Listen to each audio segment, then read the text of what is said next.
회식 자리입니다. 머리카락 냄새를 맡거나 제가 멈춰줘 플리즈. 나중에 욕해도 돼. 쌀것 같아요. 와, 부장님 들어와. 어떤 선택을 할 수 있었을까요?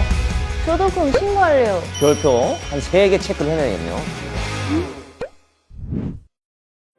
네, 안녕하세요. 그걸 아는 사람이 그래?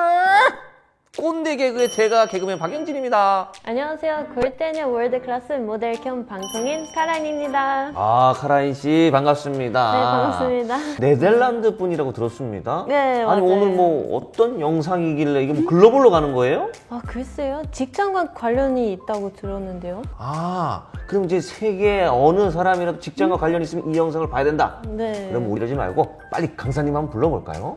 강사님. 안녕하세요, 김아연입니다. 오늘 여러분이 여기 나오신 이유는 바로 직장 내 성희롱을 예방하기 위해서 제가 모셨습니다. 두 분은 평소 직장 내 성희롱에 대해서 어떻게 생각을 하고 계셨나요?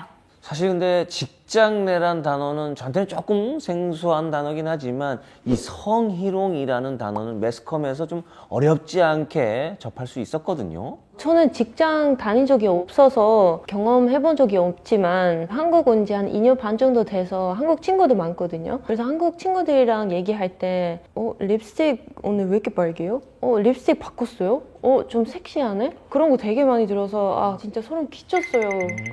저도 어디서 전해 들은 얘기가 있는데 그 직장에 다니는 부하 직원이 나 이거 뭐 업무 전화 때문에 너무 힘들어 이런 데 고충을 털어놨대요. 근데 그 옆에 있던 그 직장 상사분께서 그 얘기를 듣고 아 그래? 아 나도 여기 말이야 밤일하는데 이 전화가 와서 부부관계가 좀 엉망이야 허허허 이상하게 너스레를 떨었다라는 얘기를 들었거든요. 우리들의 일상 속에서 특히 직장 내에서는 이러한 일들이 아직도 버젓이 혹은 은밀하게 자행이 되고 있습니다. 그래서 직장 내 성희롱 예방 교육이 꼭 필요합니다. 오늘은 직장 내 성희롱이 발생했을 때 사건 처리가 어떻게 진행되는지, 어떻게 구제를 받는지 구체적으로 낱낱이 파헤쳐보는 시간을 갖겠습니다. 사연을 통해 직장 내 성희롱에 대해 알아볼 건데요. 첫 번째 사연의 주인공은 기간제 근로자로 근무 중인 사회초년생 보람 씨입니다. 보람 씨는 교수님의 추천으로 일을 할 수 있게 됐는데요. 나도 이제 사회인이구나 하는 마음에 부푼 꿈을 안고 행복하게 첫 출근을 했는데요. 사무실 전경이 아직도 잊혀지지 않는다라고 하더라고요.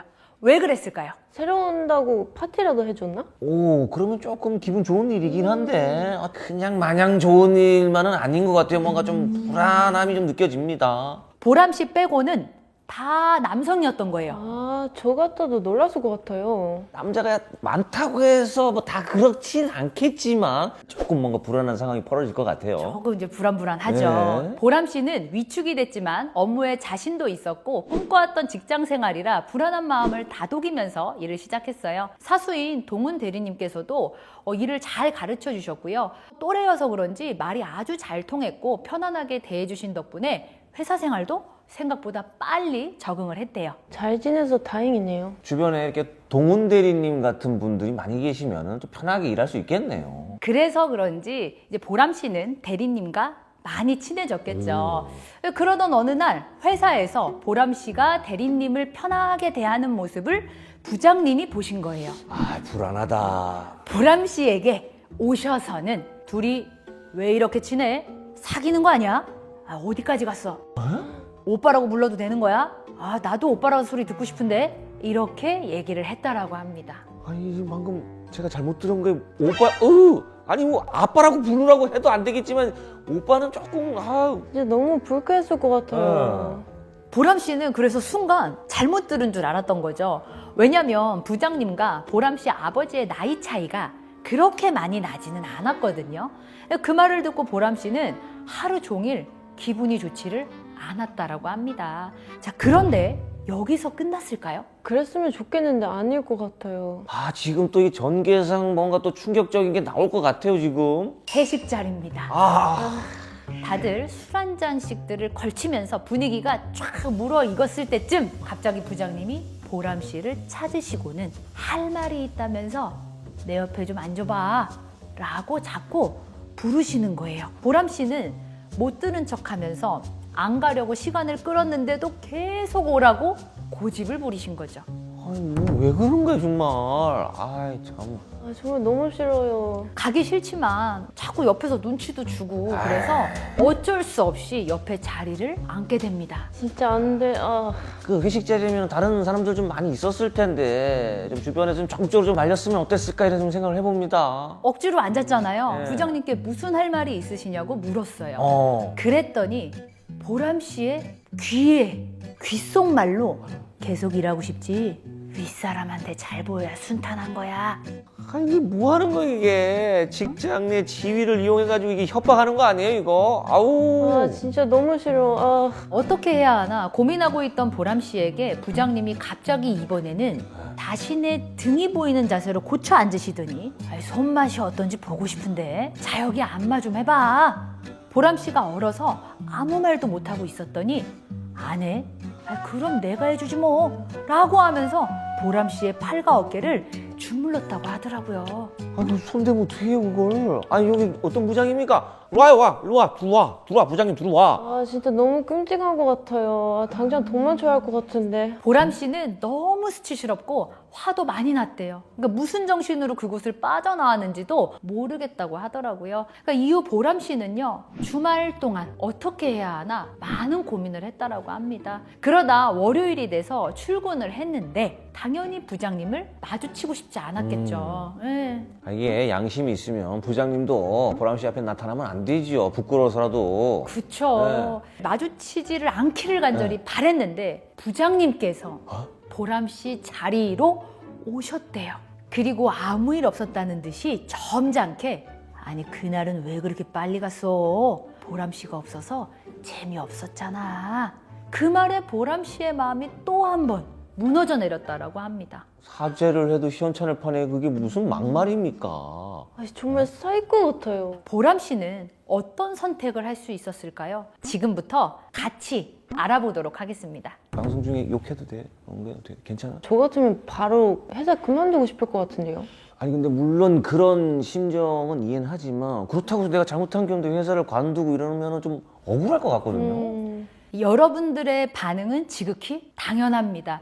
지금 이 상황 누가 봐도 성희롱이 맞지만 직장 내 성희롱을 정의하고 있는 법으로 확실히 짚고 넘어갈게요. 남녀 고용평등과 일가정 양립 지원에 관한 법률 제2조 2호를 보면 직장 내 성희롱이란 사업주, 상급자 또는 근로자가 직장 내 지위를 이용하거나 업무와 관련하여 다른 근로자에게 성적 언동 등으로 성적 굴욕감 또는 혐오감을 느끼게 하거나 성적 언동 또는 그 밖의 요구 등에 따르지 아니하였다는 이유로 근로 조건 및 고용에서 불이익을 주는 것을 말합니다. 그러면은 방금 우리 보람 씨의 이 사연을 봤을 때는 지위를 말씀하셨는데 상사니까 성립이 될 것 같고 성적인 굴욕감을 느끼게 했으니 이것도 이제 성립이 될 거란 말이죠. 그런데 제가 하나 조금 걸리는 게 지금 이거는 회식이란 말이에요. 이게 조금 애매하거든요. 회식도 업무의 연장선상이라 업무와 관련하여 성립을 합니다. 즉 업무와 관련이 있는 경우라면 사업장 밖에서 근무 시간 외에 성희롱한 경우도 직장 내 성희롱으로 처벌받을 수 있습니다. 물론 퇴근길에 발생한 것도 포함되고요. 궁금한 게 있는데요. 성적 굴욕감이라는 게 사실 내 생각에서 나오는 느낌이잖아요. 그러면은 성적 굴욕감을 느꼈다고 무조건 직장 내 성희롱이 될까요? 그러니까 이게 주관적이란 말이죠, 이게. 그렇죠. 판단 기준을 말씀드리자면 성적 굴욕감이라는 게 주관적인 감정이라 사람마다 다를 수가 있습니다. 그래서 대법원은 우리 사회 전체의 일반적이고 평균적인 사람이 아니라 피해자와 같은 처지에 있는 평균적인 사람의 입장에서 판단해야 한다고 했습니다. 즉 합리적인 일반인의 관점이 아니라 합리적인 피해자의 관점에서 판단해야 하는 거죠. 피해자와 같은 처지에 있는 평균적인 사람의 입장으로 판단. 지금 근데 보람 씨 같은 경우에는 이제 정규직이 아닌데도 이게 좀 가능합니까? 남녀 고용 평등법상 피해자는 근로자를 의미하는데 근로자는 고용 형태와 무관하게 기간제, 단시간, 그리고 파견 근로자와 특히 구직자와 일정 범위의 협력 업체 근로자도 포함합니다. 그래서 당연히 사연자 분도 신고하실 수 있고요. 당연히 구제 받을 수 있는 겁니다. 그래야죠. 당연히 그래야죠. 이거 굉장히 중요하니까 별표 한 3개 체크를 해내야겠네요. 별표 3개. 근데 강사님, 직장 내 성희롱이 어떤 것들이 있는지 한번 정리해 주시면 좋을 것 같아요. 다양한 유형들이 있는데요. 사연자분이 당하신 안마 공격은 특정 신체 부위를 만지는 행위로 육체적 성희롱이고요. 어디까지 갔어? 오빠라고 불러봐. 이것은 이제 언어적 성희롱에 해당이 됩니다. 이외에도 야한 사진 등을 메신저로 전송해서 보게 만드는 거, 시각적 성희롱, 보여지는 거다라고 보시면 되고요. 기타 성희롱 행위가 있는데 퇴폐적인 술집에서 회식 참석을 종용하거나 사적인 내용의 문자를 보내서 보내지 말라고 했더니 동료들 앞에서 인격적으로 무시하는 행위 등이 여기에 해당합니다. 그렇다면 여기에서 질문을 하나 드리고 싶은데요. 여러분이 직장 내 성희롱을 당한다면 어떻게 하실 건가요? 일단 잡아다가 꽁꽁 묶어가지고 혼내고 라고 얘기하고 싶지만 신고를 해야 되지 않겠습니까? 저도 신고하고 싶은데 무서워서 못 할 수도 있을 것 같아요. 그쵸. 영진 씨 같은 분도 계시고요. 카라인 씨와 같은 분도 계실 거예요. 신고는 개인의 선택이긴 합니다. 만약 신고를 하지 않는다면 어떻게 될까요? 호미로 막을 수 있는 게 더 커질 것 같아요. 그렇죠. 계속 여기 직장 내 성희롱의 문화가 형성이 된다라고 보시면 되는데요. 이렇게 해도 괜찮네. 아무도 뭐라고 하지 않아. 라고 가해자가 학습이 되어서 더 악랄하고 교묘하게 성희롱을 할 수 있고요. 조직 문화가 완전히 다 망가진다라고 생각을 해주시면 될 것 같습니다. 저도 그럼 신고할래요. 신고는 누구나 할 수 있는데요. 피해 근로자는 물론이고 사건을 알게 된 사람, 목격한 사람 모두 다 가능합니다. 신고는 직장 내 고충상담원을 통해 할 수 있는데 담당자가 없다면 인사부서에 알리면 됩니다. 물론 사업주에게 직접 신고도 가능하고요. 신고할 때는 행위자의 행위를 구체적으로 진술하는 게 아주 중요하거든요. 미리 6하 원칙으로 준비해 가시길 바랄게요. 그러면 이렇게 신고가 들어오면 바로 조사가 들어갑니까? 네. 회사는 사업주는 지체 없이 조사를 실시해야 될 의무가 있습니다. 위반 시 과태료도 있고요. 직장 내 해결 원칙을 영진 씨가 한번 읽어주시면 감사할 것 같아요. 직장 내 해결 원칙으로 신속하고 공정하게 피해자 중심으로 조사하자! 사업자분들은 우리 회사 절차를 모든 근로자가 알 수 있게 교육해 주세요. 우리 회사의 성희롱 담당 부서는 어디인지, 담당자는 누구인지, 신고는 어떻게 해야 하는지 등을 전 직원에게 알려서 피해가 생겼을 때 대응할 수 있게 꼭 해주시면 좋을 것 같습니다. 고충 상담원을 통해서 이렇게 신고가 들어가면 또 바로 조사가 들어간다고 하셨는데 전반적인 진행 과정이 어떻게 됩니까? 사연자는 회사 내의 고충상담원과 상담을 시작하게 되는데요. 이 단계가 접수 및 상담 단계입니다. 이때 사건에 대한 개요와 피해자 요구가 파악이 되겠죠. 이후 사업주는 지체 없이 사실관계 조사에 들어가야 하고요. 사실관계 조사를 위해서는 심의위원회를 구성할 수 있는데요. 심의위원회는 성인지 감수성을 가진 사람으로서 남녀 성별 비율과 연령 비율을 고려해서 다양하게 구성을 하면 좋습니다. 그러면 조사하는 동안 피해자 어떻게 되나요? 그냥 내버려두면 안 되는데요? 그렇죠. 네. 사업주는 조사 기간 동안 필요한 경우라면 피해 근로자를 근무 장소 변경이나 유급 휴가 명령 등으로 보호 조치를 해야 되니까 걱정하지 않으셔도 됩니다. 일단 좀 분리시켜놓고 그래야 되겠네요. 그럼 이제 사실관계 조사는 어떻게 또 하는 겁니까? 신고인, 목격자, 기타 참고인, 증거 및 정황 증거 확인, 행위자 순서로 조사가 진행이 되는데요.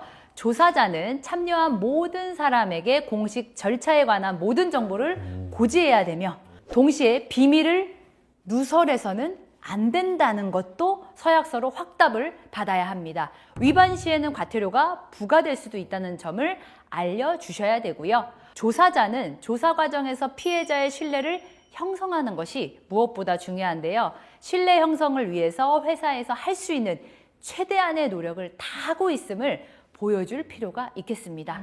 또 피해자를 조사할 때는 피해자의 상황과 감정 상태를 충분히 고려하면서 진행을 해야 되는데요. 특히 조사자는 자신의 생각이나 판단 등을 피해자에게 하면 안 되겠죠. 안 되죠. 2차 피해가 발생할 수 있기 때문입니다. 근데 강사님, 피해를 입으신 분들이 이 물증 확보하는 게 사실 쉽지가 않잖아요. 이렇게 되면 우리 피해 보신 분들한테 조금 불리한가요? 사실 증거가 많을수록 유리할 수 있겠죠. 본인 진술 외에도 지인에게 보낸 피해 사실 문자나 목격자 증언, 피해를 겪었을 때마다 적어뒀던 메모나 일기장 등이 도움이 됩니다. 또 거부 의사를 밝힌 문자나 녹음 파일 등도 있다면 증거로 제출을 꼭 해주세요. 혹시 명백한 증거가 없더라도 피해 당시 상황을 최대한 구체적으로 진술해 주시는 게 아주 중요하겠죠. 이후 심의위원회에서는 조사 결과를 가지고 여러 가지를 고려하면서 가해자 징계와 피해자 보호 등을 심의하는데요. 이때 반드시 행위자 조치 내용을 가지고 피해자 의견을 청취해야 합니다. 이제 가능하면 피해자 입장에서 납득할 수 있는 수준으로 좀 적절히 좀 조치가 될 수 있도록 하는 거네요. 그렇죠. 자, 이제 심의위원회의 결과에 따라 지체 없이 피해자와 행위자 조치가 이루어져야 하는데요. 행위자에게는 단호하고 엄격한 징계 조치가, 피해자에게는 적절한 보호 조치가 이루어져야 합니다. 위반 시에는 500만 원 이하의 과태료가 부과됩니다. 그러니까 이게 징계 조치가 어떠한 수준으로 이게 책정되어 있느냐에 따라서 확실히 효과가 좀 있을 것 같거든요. 그렇죠. 그래서 피해자를 보호하고 가해자를 징계하는 조치 등을 회사마다 확실하게 세우시는 게 아주 중요합니다. 규정이 없는 회사는 빨리 만드시고, 만든 회사는 직장 내 성희롱 예방 지침 가이드라인을 참고해서 보완하시면 좋겠습니다. 혹시 다른 회사들은 어떻게 했는지 예시 들어주실 수 있나요? 그럼요. 몇 가지 말씀을 드릴게요. 회식 자리에서 성희롱 발언을 일삼은 민간 비영리 기관 임원은 해고가 됐고요. 어떤 기관의 가해자는 머리카락 냄새를 맡거나 손가락으로 입술을 만지는 등의 행위로 정직 3개월의 징계를 받았다고 합니다. 그러니까 이렇게 좀 투명하고 적절한 이게 조치가 좀 취해진다면은 다들 이 직장 내 성희롱에 대한 인식이나 이 의식이 좀 달라지고 좀 높아질 것 같아요. 조직 문화 개선도 좀 될 것 같고요. 근데 이렇게 제대로 이루어지면 정말 좋지만 피해자가 신고했다고 해서 일을 주지 않거나 아니면 뭐 따돌림을 하는 경우가 있을 수 있잖아요. 그때 어떻게 해야 되나요? 보복 조치. 맞습니다. 요즘에는 성희롱을 이제 신고를 하거나 요구를 했는데 거부를 하면 오히려 괴롭히는 경우가 많거든요. 그걸 불리한 처우라고 하는데요. 사업주는 직장 내 성희롱 신고자와 피해 근로자 등을 보호해야 하고, 불리한 처우는 절대 하면 안 됩니다. 이것도 위반 시에 3년 이하의 징역 또는 3천만 원 이하의 벌금형에 처하게 됩니다. 근데 강사님, 이 가해자와 피해자에게 이제 뭐 어느 정도 조치가 취해지면 사실 이뭐 끝입니까? 일상으로 다시 이제 복귀하는 데 있어서 피해자에게는 좀 트라우마가 될 수도 있고 그럴 것 같거든요. 맞습니다. 그래서 후속 조치가 이루어져야 합니다. 피해자에게는 2차 피해가 있는지 계속 모니터링을 해야 하고요. 원한다면 심리 상담 기관과 연결해 주어서 심리적으로 회복할 수 있도록 도와야 합니다. 회사 측에서는 재발을 방지하고자 어떤 것들을 하면 좋을까요? 전 직원에게 직장 내 성희롱에 대해 어떻게 생각하는지, 혹시 그런 환경에 노출되고 있지는 않는지 물어보면 좋을 것 같아요. 좋은 생각인 것 같아요. 카라인 씨 말대로 실태를 조사하는 것도 아주 좋습니다. 직장 내 성희롱은 개인의 특성보다 직장 내의 성희롱을 허용하는 분위기, 권위적이면서 성차별적인 조직 문화에서 기인하는 경우가 참 많거든요. 그러니까 실태 조사를 통해서 조직 문화를 점검하고 개선하는 것이 꼭 필요합니다. 그런데 이제 이게 직장 내 성희롱이 이제 발생하고 나서 실태를 조사하는 것도 뭐 중요하지만 예방이 좀 중요하잖아요. 맞습니다. 그 전에 두 분이 생각하셨을 때 어떻게 조직 문화를 개선할 수 있을까요? 회식을 저녁에 하니까 술을 마시게 되고, 그래서 더 나쁜 일이 많이 생길 수 있을 것 같아서 점심 때 회식하는 것도 좋을 것 같은데요. 그것도 좋은 방법인 것 같은데 일이 이렇게 일어나기 전이나 일어났을 때 아니면 약간 징후가 있을 때 이런 거 좀 상담할 수 있는 이런 공적인 시스템이 좀 갖춰지면 좋지 않을까 생각이 되거든요. 두 분 의견들 너무 좋습니다. 조직 문화는 이렇게 개선해 나가면 될 것 같은데 그렇다면 개인적으로는 뭘 갖추면 좋을까요? 싫어요. No. 아닌 건 아니라고 말할 수 있는 용기? 그것도 굉장히 필요하죠. 좋습니다. 그리고 개인은요, 성인지 감수성을 높이는 것도 중요할 것 같아요. 성인지 감수성이 뭔가요? 성인지 감수성은 성별 간의 불균형에 대한 이해와 지식을 갖춰서 일상생활 속에서 성차별적 요소를 감지해내는 민감성이라고 생각해 주시면 되는데요. 성인지 감수성이 낮으면 나와 다른 성이 겪는 피해를 제대로 인지를 못합니다. 사연자 같은 경우도 부장님 경우가 바로 그렇죠. 이게 성인지 감수성이 내가 높은지 낮은지 이거를 어떻게 알 수가 있죠? 요 성인지 감수성은 고용노동부 자가 진단 앱을 통해서 점검할 수 있으니까 꼭 해보시면 좋을 것 같아요. 자, 그럼 계속해서 직장 내 성희롱 피해자가 되었을 때 어떤 태도를 취해야 하는지, 어떻게 구제를 받을 수 있는지 다음 사연을 통해서 알아보겠습니다. 이번 사연의 주인공은 입사 2년차 사원인 민철 씨입니다. 민철 씨네 회사는 패션 관련 회사로 여성분들도 꽤 계시는 곳인데요. 같은 팀에 여 차장님 때문에 고민이 있다고 하더라고요. 아, 이번엔 여 차장님이십니까? 부장님, 차장님, 전국의 착실한 부장님, 차장님이 참 일부 이런 사람들 때문에 욕먹습니다. 아이, 참. 민철 씨는 어린 시절부터 깡마른 체구가 콤플렉스였습니다. 네, 그래서 군대에 있는 동안 작정하고 몸을 건강하게 키웠고 현재는 식단과 헬스로 유지를 하고 있었는데 이걸 회사 사람들도 모두 알고 있었어요. 회사에서는 몸을 보일 만한 옷을 입을 일이 없으니까 다들 그냥 그러려니 하고 말았대요. 아, 거기서 제발 멈춰줘, 플리즈. 뭐 여기까지는 뭐 사실은 여기서 그만하세요, 강사님. 저도 멈추고 싶지만 멈출 수가 없습니다. 회사 체육대회가 있던 날, 그날은 팀 대표로 민철 씨가 달리기를 나갔었는데 달리기를 마치고 나면 너무 덥잖아요. 민철 씨는 너무 더워서 팔뚝이 드러나는 민소매로 갈아입었습니다. 그랬더니 차장님이 오셔서는 민철 씨에게 진짜 운동 많이 했나 봐. 멋지다. 라고 말하고 가셨다고 하더라고요. 그리고 다음날 민철 씨가 점심시간이 끝나 일을 시작하려고 하는데 그날따라 이상하게 차장님과 팀원들이 민철 씨 쪽을 자꾸 보더래요. 그게 느껴지니까 민철 씨가 차장님 쪽을 봤겠죠. 그랬더니 차장님이 내가 10년만 젊었어도 어떻게 해보는 건데 라고 하셨다는 거예요. 같이 있던 사람들도 그냥 킥킥킥킥 모두 웃었다고 하더라고요. 이게 좀 심각하게 받아들이지 않았는 모양이네. 주변 사람들도 아니 10년만 젊었으면 뭘 어떻게 해요? 어떻게 하기는 그냥 10살 젊은 거지. 이게 참. 민철 씨는 불쾌했지만 아니겠지. 내가 잘못 들었겠지. 라면서 그냥 넘겼습니다. 그런데 여기서 멈췄을까요? 제발. 아니, 불행하게도 아니겠죠? 이거 제발 브레이크 잡아야 될 것 같은데요. 예, 이게 좀. 그 이후로 성희롱은 더욱 교묘하게 자행이 됩니다. 아니 민철 씨 저번에 보니까 몸 너무 좋더라. 너무 멋있어서 그러는데 만져봐도 돼? 민철 씨는 너무 당황스럽고 수치스러워서 아무 말도 못했대요. 그랬더니만 장난인 거 알지? 이상한 의도 아니다 라고 하면서 그냥 가셨대요. 정말 어이가 없는 상황인 거죠. 괜히 찔려서 그랬던 것 같은데요. 그러니까 이게 한번 쓱 던져보고 약간 분위기가 하니까 장난이라고 이렇게 무마한 것 같은데 또 이거 말로만 이래도 안 되는 것 같은데요, 이게. 그런데 최근에는 더욱 노골적으로 자신의 비키니 사진을 깨톡으로 보내면서 어디 운동하는 게 좋을 것 같아? 같이 운동하자 라고도 했다는 겁니다.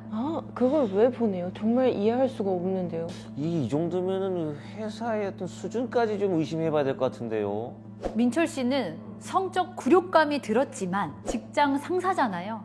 계속 봐야 될 사이니까 답장은 해야 할 것 같아서 억지로 짜내서 잘 모르겠습니다. 좋은 밤 되세요. 라고만 보냈다라고 합니다. 아이, 민철 씨가 물러 터졌네. 좋은 밤 되세요가 뭡니까? 확 그냥 질렀어야죠. 아이, 참. 직장 상사잖아요. 어려울 것 같아요. 그런데 보통은 좋은 밤 되라는 문자를 받으면 너도 혹은 거기서 문자를 마치잖아요. 근데 예상치 못한 차장님의 답장이 옵니다. 설마. 좋은 밤? 무슨 좋은 밤? 나는 뜨거운 밤이 좋은데. 민철 씨는 그 문자를 받고 놀라서 핸드폰을 떨어뜨렸다고 합니다. 놀랄만 하겠네. 아이, 그냥 뭐 인사하잖아요, 사실은. 그냥 그거를 뜨거운 밤으로. 아니, 보일러 좀 올리세요, 그러면. 추워요?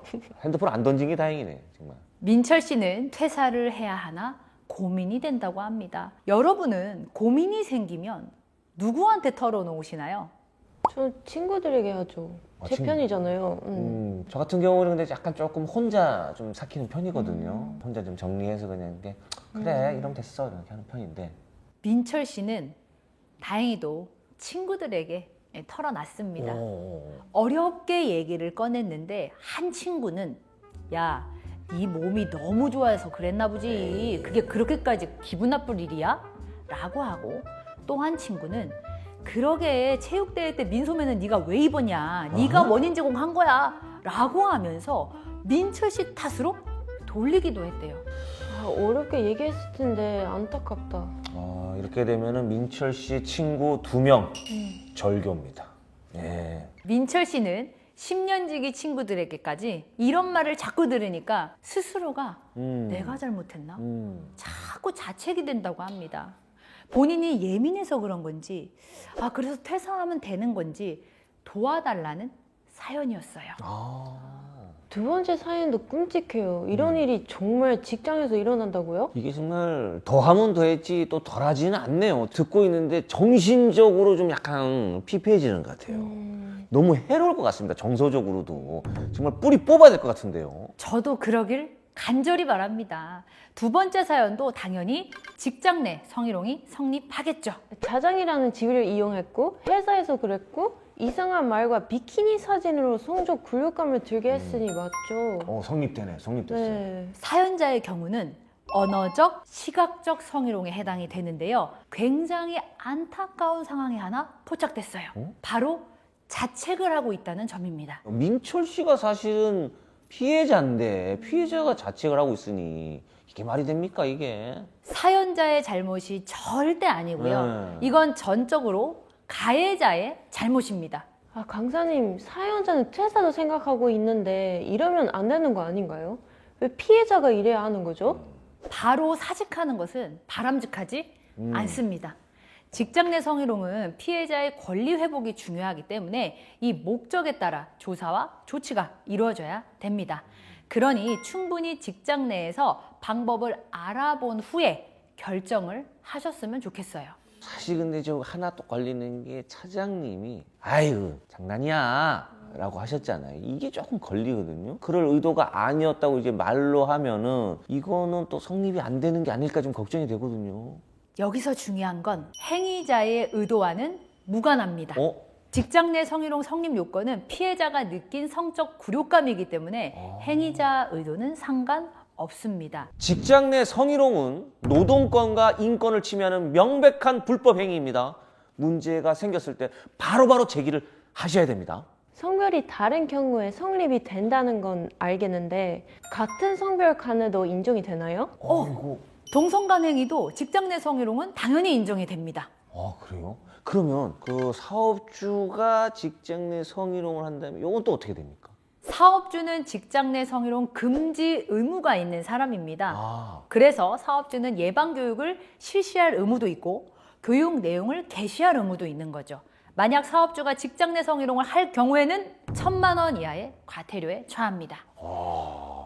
확실히 좀 이렇게 의무가 있는 사람이라 그런지 제도가 좀 세네요. 강사님, 그래서 남사원은 어떤 선택을 할까요? 참고 넘어가면 또다시 이런 일이 일어날 수도 있을 텐데요. 그렇죠. 그러니까 공식 절차를 이용하길 권장드립니다. 남사원은 고충 상담을 먼저 받아보는 게 중요합니다. 대부분의 경우가 이 피해자는 좀 많이 위축되어 있고 좀 놀란 상태에서 이 상담을 받잖아요. 그러다 보니까 이제 고충 상담원이 또 어떤 스타일의 사람이냐에 따라서 상담받는데 위축이 될 수도 있을 것 같거든요.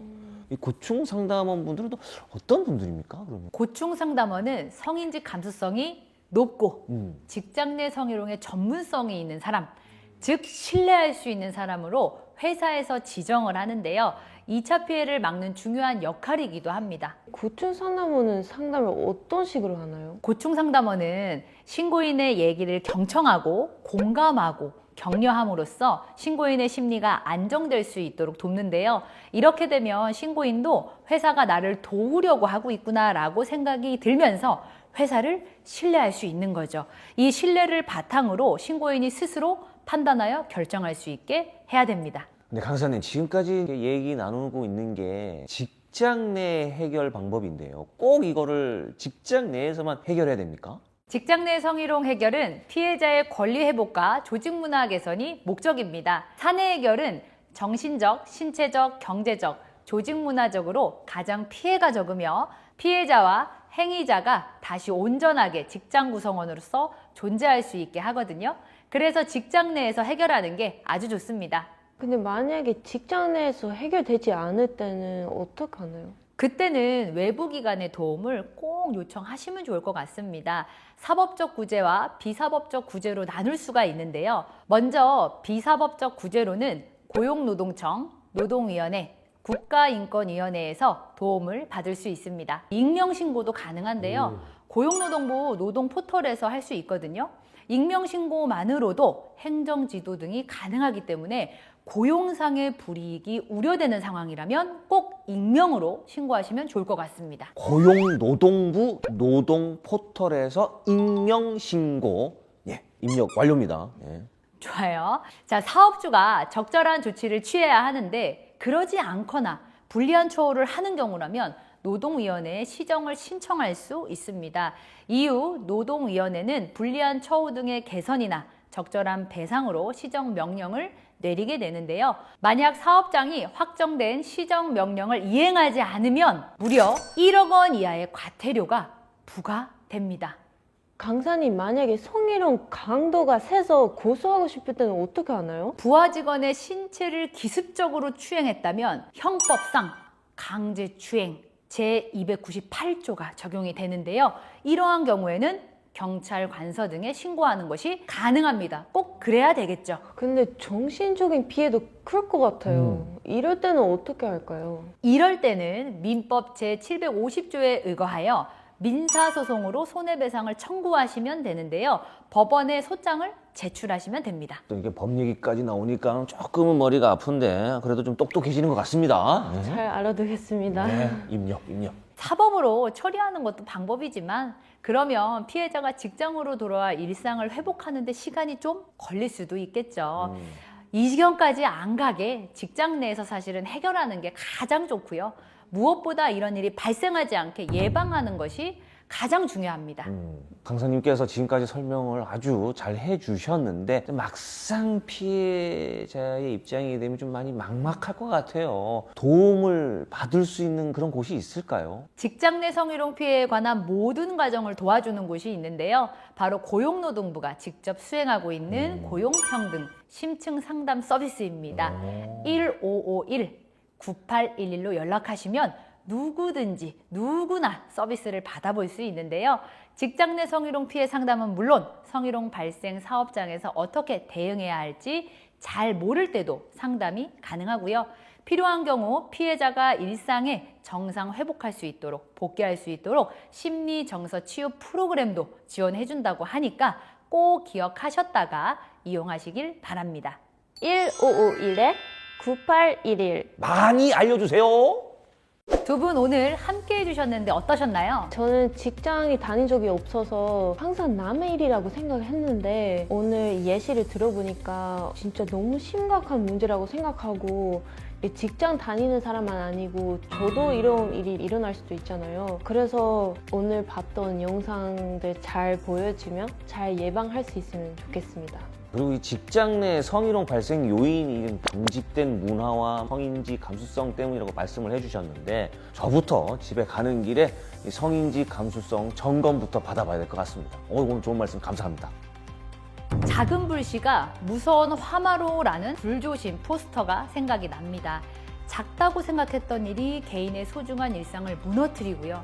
회사에도 막대한 손해를 입힐 수가 있기 때문에 혹시 회사가 작다고 해서 회사가 바쁘다고 해서 결코 소홀해서는 안 되겠습니다. 안전한 일터는 누구나 누려야 할 권리이기 때문입니다. 특히 조직 문화를 이끌어가는 사업주와 상사분들께서 앞장서 주셨으면 좋겠습니다. 안전한 일터! 행복한 내 일을 위해 모두 동참해 주시기 바랍니다. 이상으로 마치겠습니다. 시청해 주셔서 감사합니다. 감사합니다.